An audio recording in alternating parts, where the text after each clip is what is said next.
Comment je suis passée de Evelyne masculine à la Evelyne féminine, c'est le sujet que vous avez décidé de choisir. Voilà, à l'unanimité. Ok, pas de problème, là je vais tout vous dire, mais vous avez intérêt à regarder cette vidéo jusqu'à la fin. Ok? Hello tout le monde, j'espère que vous allez bien. Moi c'est Evelyne Marie-Claude, si tu ne me connais pas. Sur ma chaîne, on parle de beauté, féminité, confiance en soi, estime de soi, tout ce qui tourne autour du développement personnel. Et si ce sujet t'intéresse, n'hésite pas à t'abonner, à commenter, à partager, à liker, à activer la cloche de notification pour ne rater aucune de mes vidéos parce que oui, je suis ta youtubeuse préférée. Générique.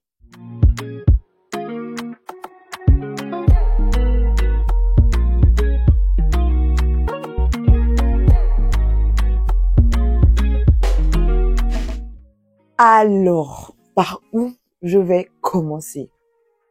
Voilà, par où je vais commencer. C'était la première question que je me suis posée lorsque vous avez tous décidé de choisir le sujet 1. Bah oui, pour les personnes qui connaissent pas, je suis très proche de ma communauté ces derniers temps où je leur demande de m'aider à choisir les sujets qu'ils voudraient que je puisse parler sur ma chaîne parce qu'en soi, je fais du contenu pour vous, pour moi. Bah du coup, j'aimerais bien parler de sujets qui vous intéressent. Vous voyez ce que je veux dire? Donc, je leur ai demandé de choisir le sujet de la prochaine vidéo. Bah, ils ont choisi. Même si c'était compliqué, ils ont finalement choisi. Et comme tu as bien pu le lire sur le titre, comment je suis passée de la meuf masculine, vraiment très masculine, à la meuf féminine. Quoique après, ça a choqué des gens. Hein. Ça a choqué, enfin, les personnes qui me connaissent depuis le collège, ça les a vraiment choqués que ouais, maintenant je porte des talons, maintenant je me mets un peu plus en valeur, maintenant je porte des robes. Maintenant, faut que je vous raconte parce que franchement, il n'y a que les personnes qui m'ont connue avant qui peuvent vraiment en fait se dire ouais, on a vu. Bref, sans plus tarder, entrons vite fait dans le vif du sujet. Pour ceux qui savent pas, moi, on va dire ça comment? Je me suis toujours considérée comme la tomboy que je ne pensais pas être en fait. Oui, parce que je ne prenais pas conscience au fait que j'étais vraiment tomboy. Pour ceux qui connaissent pas, pardon, tomboy, c'est vraiment les meufs qui s'habillent en mode petit garçon, tu vois. Ou du moins, c'est moi qui ai une mauvaise définition du bail. Mais pour moi, de ce que je connais, un tomboy, c'est vraiment la meuf qui se comporte comme un garçon, qui parle comme un garçon, qui fait les choses comme un garçon sans pour autant être de l'autre côté. Ok. Et ça, c'est encore empiré quand les complexes sont arrivés. Ah oui, ça s'est encore empiré quand les complexes sont arrivés. Parce que moi, je suis très fine. Voilà, j'ai pas trop changé. Donc après, j'ai pris quelques petits kilos comparé à avant. Mais avant, j'étais très fine. Mais vraiment, quand je dis fine, c'est très fine. Je peux pas être fine en Afrique. Ah non. Quand je suis fine en Afrique, vraiment, c'est comme si limite tes parents n'avaient pas fait le taf, quoi. Parce que pour être africaine, il faut avoir des formes. Et ça, dès ton jeune âge, tu vois. Dès que tu commences à avoir 13 ans, 14 ans. Ah oui, la société en Afrique t'oblige à être chargée, quoi. Pour une enfant. Vite fait, on veut se sexualiser. Et ça, c'est un réel. C'est un fait. Voilà. Je l'ai vécu. Je sais de quoi je parle. Non, non, dis-moi. Ne venez pas faire les moralisateurs ici. Voilà. C'est ce que les autres ont peur de vous dire là. C'est ça, moi, je vais vous dire. Period. Vestimentairement parlant, c'était ma maman qui choisissait, tu vois. Quand on était petite, elle essayait de son mieux de pas trop nous sexualiser en mode commencer à porter des mini et tout, blablabla. Donc, ce qui fait qu'on était plus des jeans, des robes, quoi que j'aimais pas. Voilà, moi, j'étais le style à mon père, tu vois. Jean, t-shirt, basket, jean, t-shirt, basket, jean, t-shirt, basket. Parce que même quand je regarde les photos de mon père avant, c'est littéralement moi, en fait. En fait, mon père, c'est moi, mon garçon. Je sais pas comment vous dire. Vous voyez? Donc après, ma mère nous a laissé faire. Hein. Moi, je commence à porter mes jeans, je commence à porter mes t-shirts. Même si elle forçait un peu, tu vois, à porter les robes et tout. Et moi, je refusais. Parce que c'était pas mon style. En fait, les robes, les trucs, c'était pas mon style. C'était pas pour moi. C'était concrètement pas pour moi. Et je le savais, tu vois. Donc, moi, j'arrive au collège. Encore là, ça va. Je kiffe toujours mon style. J'arrive au lycée. Ça commence les comparaisons. Quoique, après, moi, les comparaisons, j'ai commencé à les vivre depuis chez moi, avec les tantes et tout ça, ce monde-ci. J'étais vraiment plongée dans les comparaisons depuis petite. Vous voyez ce que je veux dire? Quoique ça m'impactait, mais ça a commencé à plus m'impacter quand j'étais au lycée. Ça commence à te comparer à tes amis, ça commence à comparer ta morphologie à celle de tes amis. Ouais, elles sont un peu plus chargées comme telle, ouais, elles sont un peu plus chargées comme X. Ouais, pourquoi toi aussi t'as pas de fesses? Pourquoi t'es trop mince et tout. Donc, ce qui fait que en fait, ces remarques avaient amplifié le tomboy que je ne pensais pas être. Vous voyez? Donc, je commençais à m'habiller en large pour cacher mon mince corps, tu vois. Je porte des jeans amples, je porte des t-shirts amples, je porte tout ample. J'essayais le maximum de me cacher quoi. Pire encore quand on était en EPS. En EPS, c'est obligatoire. Collant, t-shirt ou short, t-shirt. Vous voyez? Mais faut pas. J'arrive en fait là-bas. J'arrive là-bas au terrain. Les mecs commencent à te regarder, ils regardent tes copines, on voit si t'as les plus grosses fesses, et telles, ça commence à te comparer. Et vous savez pas combien de fois le collège, ça peut être méchant. Combien le lycée, ça peut être méchant. C'est vraiment, mais en fait, les enfants sont tellement inconscients de leur méchanceté. C'est grave comment on peut te créer des complexes, en fait. Et aujourd'hui, je me dis, quand même, si on était tous appelés à se ressembler, on allait ressembler, enfin, ça allait devenir quoi? Enfin, Dieu n'a pas été bête de tous nous créer différents, en fait. De tous nous créer différents. S'il y a des gros, c'est parce qu'il y a des gens qui aiment des gros. S'il y a des minces, c'est parce qu'il y a des gens qui aiment des minces. S'il y a des meufs chargées, c'est parce qu'il y a des gens qui aiment des meufs chargées. Donc, pourquoi, en fait, toutes ces comparaisons? Je sais pas. Et du coup, là, ça a amplifié mon côté masculin. Genre, ça a amplifié mon côté masculin. Mon manque de confiance en moi m'a fait perdre conscience que j'étais une femme. Parce que nous sommes en connexion avec le ciel. Oh, ma cababros. Dinguerie. Mon manque de confiance en moi m'a poussé à aimer un côté de moi que je n'étais pas censée trop aimer. Parce que je suis une femme. Voilà. Si t'es pas d'accord avec moi, c'est pas grave. Moi, je fais que partager mon ressenti, ce que j'ai vécu, et basta. Limite, on se demandait pas si j'étais de l'autre bord, quoi. Sincèrement. On se demandait pas est-ce que... Alors que pas du tout. Et en fait, maintenant que j'y pense, moi, je me dis, sincèrement, est-ce que mes crushs ne crochaient pas sur moi à cause de ça? Parce que je connais pas un mec qui voudrait bien se mettre avec une femme qui lui ressemble, genre. Vous voyez ce que je veux dire? Vous comprenez pas? Ouais, mes crushs crushent pas sur moi et tout. Mais même toi-même, si t'étais un mec, tu voudrais pas te mettre avec toi. Si je peux te définir ça comme ça, ce qui m'a poussé à nourrir ce côté masculin de moi, c'est parce que j'avais pas confiance en moi. J'avais pas conscience de qui j'étais en tant que femme. Moi, je savais même pas comment une femme de base devait être, si ce n'est que regarder comment les autres se comportent. Bref, moi, j'étais dans ma petite bulle, quoi. Voilà. Manque de confiance en soi, comparaison excessive, envie, parce qu'au final, les comparaisons que j'avais me poussaient à envier mes copines en mode, ah, on va être bien comme telle. Petit disclaimer, moi, je jalouse pas. Voilà, faut pas confondre envie et jalousie. C'est pas la même chose. Voilà. Bref. Moi, je commençais à me dire, ouais, mais pourquoi je suis pas comme telle? J'avais même songé à prendre des super appétits pour grossir, tu vois. Je songeais à des bails étranges. Et... Comment on peut réussir? Ça, c'était pour vous mettre dans le contexte de pourquoi j'étais comme ça. Qu'est-ce qui m'a poussé à être comme ça? Vraiment, il n'y a pas de raison particulière, si ce n'est le fait que j'aimais le style déjà masculin, vous voyez.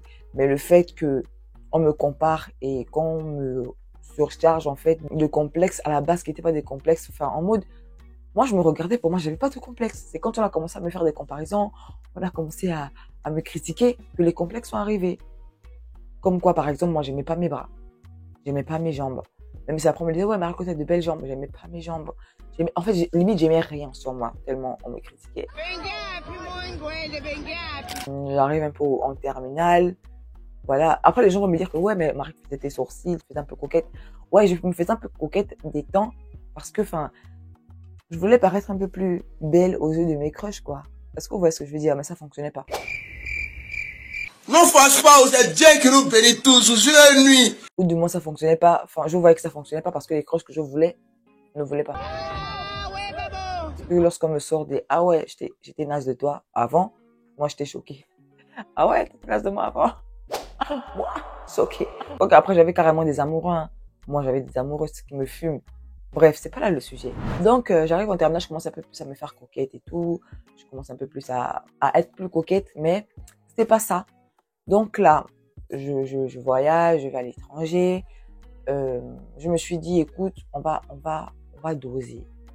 On va doser. Donc, je gardais toujours ce côté masculin de moi, mais avec quelques petites touches féminines. Vous voyez ce que je veux dire? Je faisais l'effort de passer le message aux gens que, écoutez, moi, je suis une fille de base, hein. Je suis une fille. Donc, ça a commencé par là. Je commençais à m'acheter des jupes. Je commençais plus à m'acheter des robes. Je commençais à m'acheter des talons. Je commençais à m'acheter des samaras, des babouches ouvertes et tout. Et je me rappelle, j'avais fait un sondage sur Instagram où je demandais aux gens de deviner c'était quoi mes goûts, tu vois. J'avais mis basket, ballerine, talons. Et là, toutes mes copines, naturellement, mais basket, elles voient que c'est faux, c'est talons. Elles sont venues me voir en DM que, hey, toi, depuis quand tu portes des talons, toi, là, on te connaît. Bah non, en fait, c'était un processus, tu vois. C'était un acte de foi. Ok. Donc, j'ai commencé à plus me féminiser, en fait. Et j'avais mes grandes sœurs avec moi aussi, qui m'aidaient. La plus grande, Luce, vous la connaissez. Elle aussi, elle était dans son masculine slide. Mais, je sais pas comment elle faisait, mais elle sait doser, tu vois. Donc, j'avais encore ma grande sœur, Orlane, elle est vraiment féminine. Orlane, elle est vraiment féminine. Donc, je savais jauger un peu. Donc, on m'aidait et tout. Le déclic, en fait, commence quand j'en avais trop marre. J'en avais marre de me regarder dans le miroir et de pas aimer ce que je voyais, en fait. J'en avais concrètement marre quand je passais mon temps à me plaindre. Ouais, j'aime pas mes bras. Ouais, j'aime pas mes jambes. Ouais, j'aime pas ci. Ouais, j'aime pas ça. Et mes amis en Tunisie étaient fatigués de moi. Mais je parle même de mes amis en Tunisie. Même mes amis qui me connaissaient depuis le Gabon, ma petite sœur souffrait avec moi tellement je me plaignais. Ouais, j'aime pas ci. Ouais, j'aime pas ça. Mes cousines souffraient avec moi. En fait, limite, j'étais trop un fardeau, en fait. Je passais mon temps à me plaindre, à me plaindre, à me plaindre, à me plaindre. En gros, moi-même, j'étais fatiguée de moi, tu vois. Quand j'étais dans mes 4 murs, je pleurais. Seigneur, pourquoi j'ai pas confiance en moi? Aide-moi, aide-moi, aide-moi, aide-moi. J'étais arrivée au moins à un point où je demandais au Seigneur de m'aider à me voir comme lui me voit, quoi, physiquement parlant d'abord, parce que c'était compliqué au quotidien. Tu vas au magasin, tu vas acheter un truc, tu n'aimes pas parce que toi, tes yeux voient que tu n'aimes pas, tu vois, mais quand tu demandes à quelqu'un, la personne te dit oui, mais tu es bien avec, tu vois, mais toi, tu n'aimes pas à la base. C'est compliqué. C'est vraiment compliqué. Voilà pourquoi je dis souvent aux gens, ça sert à rien de dire à quelqu'un, ouais, mais et pourtant tu es belle, pourquoi tu te plains? En fait, c'est comment la personne se perçoit. C'est pas vous le problème, c'est comment la personne elle-même de base se perçoit. Il faut juste aider la personne à ouvrir les yeux. Je sais pas comment vous expliquer, mais c'est compliqué. C'est vraiment compliqué. Donc, c'était vraiment compliqué à un point où j'en pleurais les nuits. J'étais fatiguée, j'étais saoulée. Souvent, il y a des jours où je me réveillais, je voulais pas me mirer, je voulais pas me voir, je voulais pas avoir mon reflet tellement en fait, je détestais. C'est vraiment un mot vraiment très lourd, je détestais ce que je voyais. Jusqu'au jour où j'ai fléchi mes genoux, j'ai dit au Seigneur, je veux avoir confiance en moi. Je remets ma beauté entre tes mains. Je mets mes yeux entre tes mains. Aide-moi à m'aimer.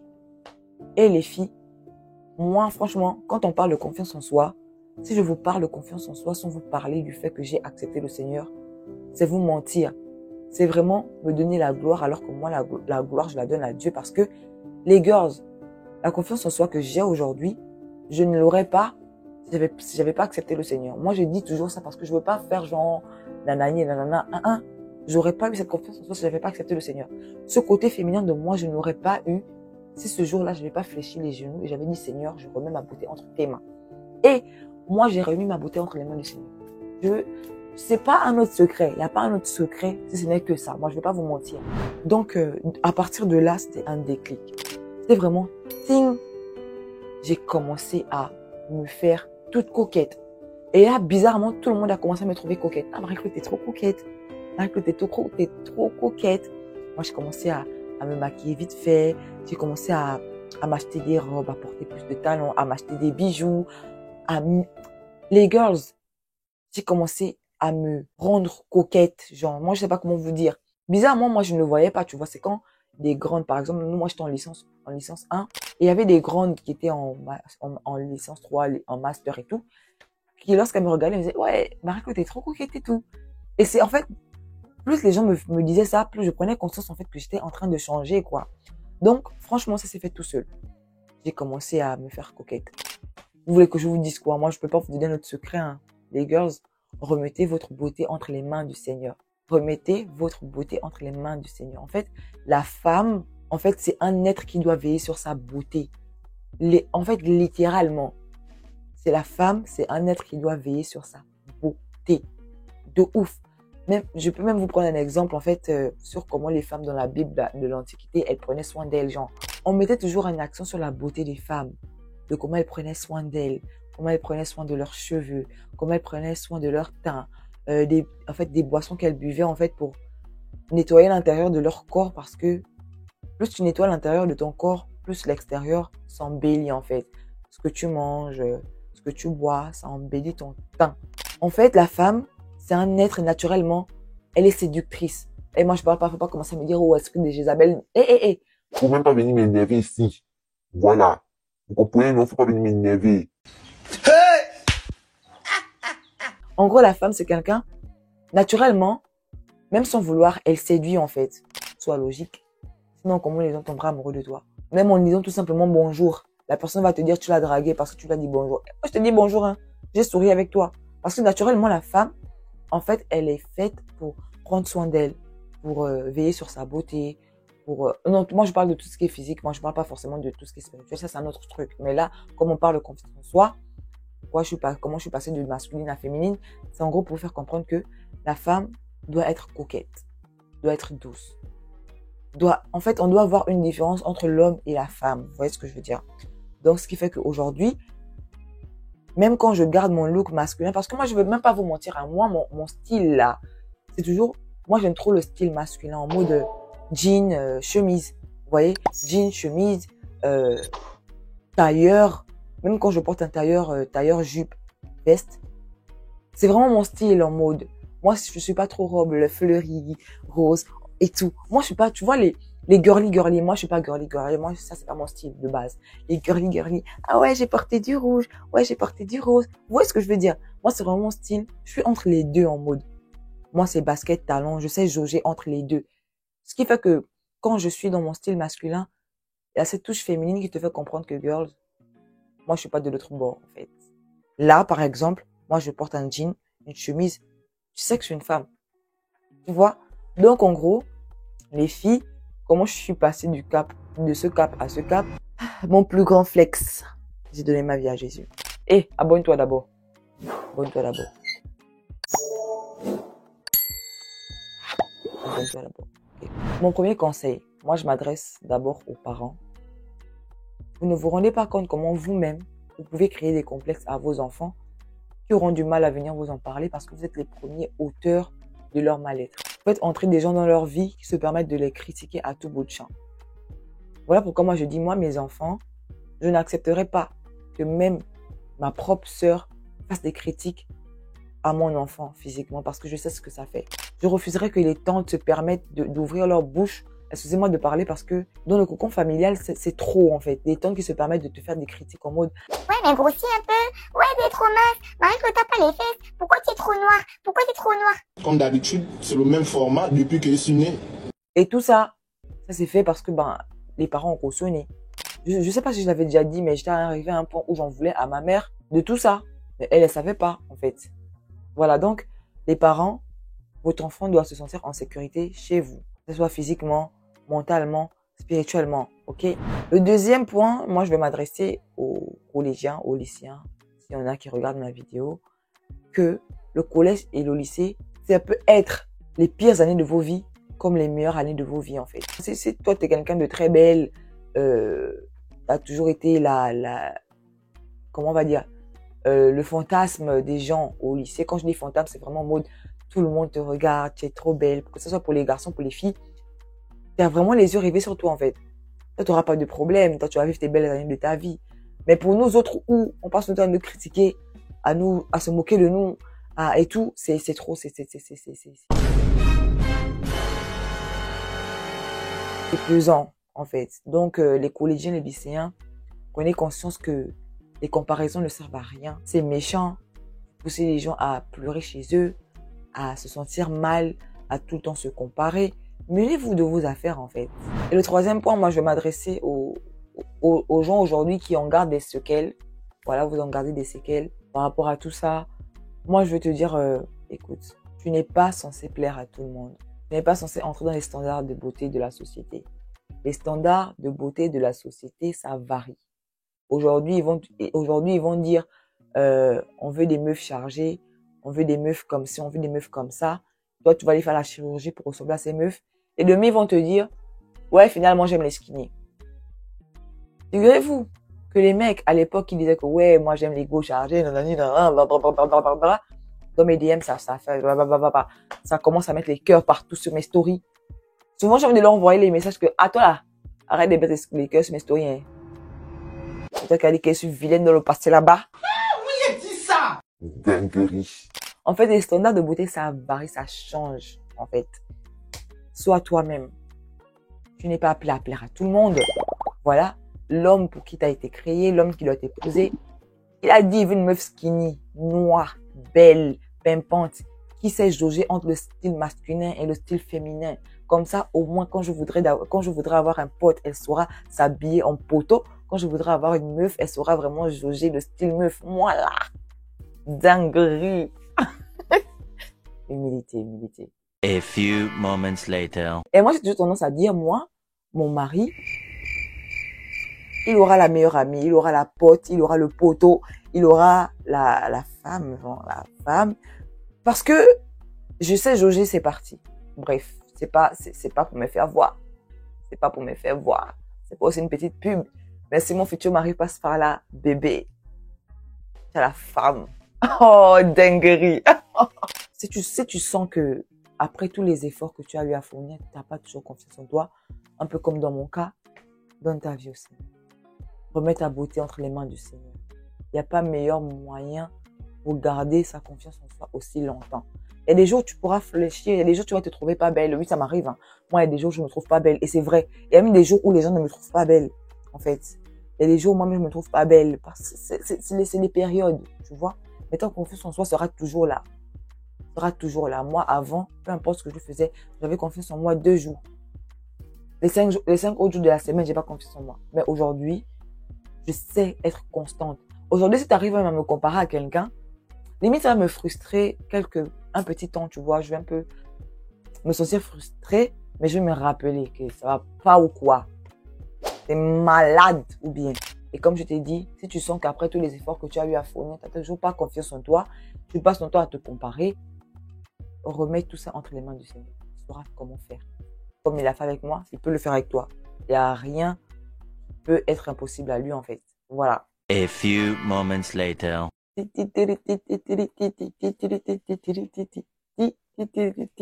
J'espère que cette vidéo vous aura plu. Si vous aviez attendu une astuce spéciale de moi, sorry pour vous, mais c'est tout ce que j'avais à vous dire aujourd'hui. Voilà. Je me refais de vous faire ça. Bref, en tout cas, j'espère que cette vidéo vous aura plu. Si elle t'a plu, tu sais quoi faire. Like, abonne-toi si ce n'est pas déjà fait. Active la cloche de notification si ce n'est pas déjà fait. Commente si ce n'est pas déjà fait parce que de base, je suis censée commenter à chaque point qui t'a fait rigoler. À laisser beaucoup de commentaires en fait. Ok. Partage aussi, c'est important. Partage. Bref, que le Seigneur te bénisse. Passe une excellente soirée ou une excellente journée. Bisous.